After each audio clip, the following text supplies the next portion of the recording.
Alright, hello everyone. So today we're looking at a linear algebra problem. So we have a linear transformation that goes from R2 to R2, and we're given that the image of the two vectors, 1, -1, and 1, 1, are given by 3, 5 and 4, 3 respectively. So t of 1, -1 is 3, 5, as pointed out right here, and t of 1, 1 is equal to 4, 3. Our question here is to find the images of 1, 0 and 0, 1 in that transformation. So in other words, t of 1, 0 and t of 0, 1. So how do I go about doing this? So this is a very typical type of linear algebra problem where you're looking for the transformation image of two vectors whose information you really don't know much about,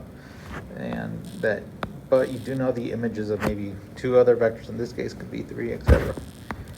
And the key to that is to use properties about a linear transformation. But what we're going to start with before we get to those properties is we're going to try to write 1, 0 and 0, 1 as a combination of 1, -1 and 1, 1. Okay.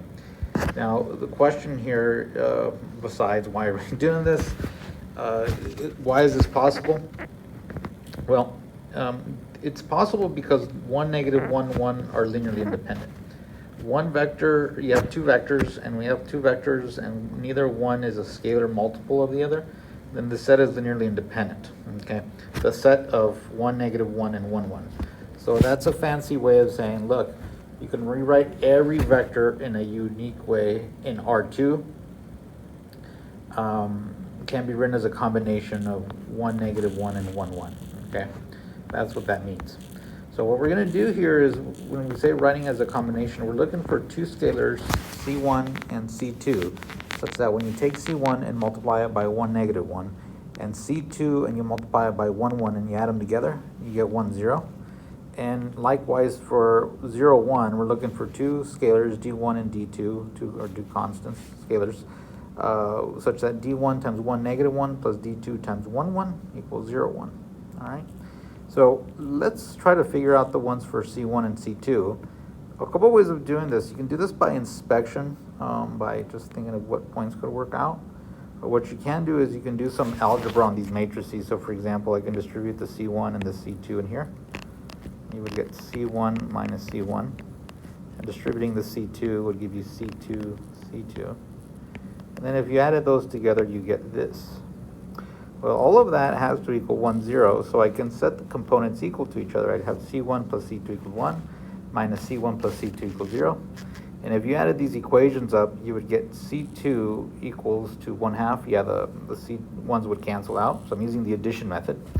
And if you plug C2 equals 1/2 into either one of these equations, you would get that C1 is equal to 1/2.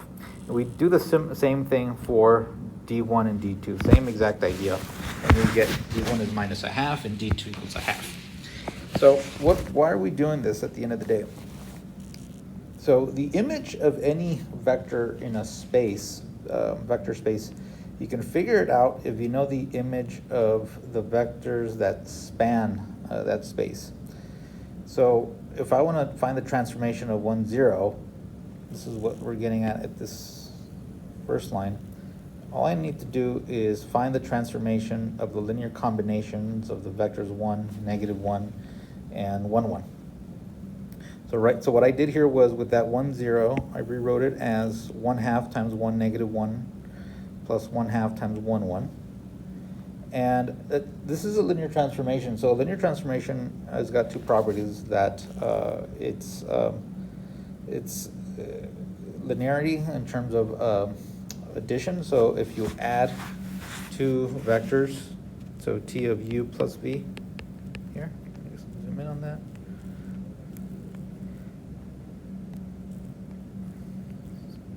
Equals tu plus tv. So that's your first property. And the other property that we have is that if you have the transformation of a scalar times a vector, it's equal to the transformation of the vector times the scalar.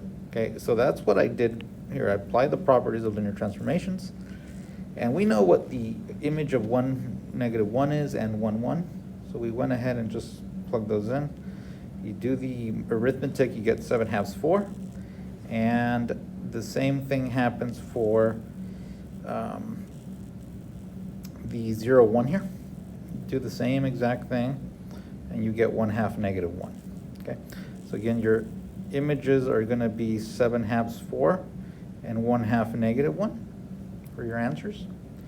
And that's how you find the image. And this works for any linear transformation as such. And what I was writing here, sometimes you're asked for the standard matrix representation, which means that what is the matrix representation for this transformation with you call the standard basis, which in R2 is 1, 0, and 0, 1. And that's basically the matrix whose columns are made up of the images of 1, 0, and 0, 1 in this case for R2. So that would be 7/2, 4, 1/2, -1. Okay. All right. Well, I hope this helps. Thank you for your time.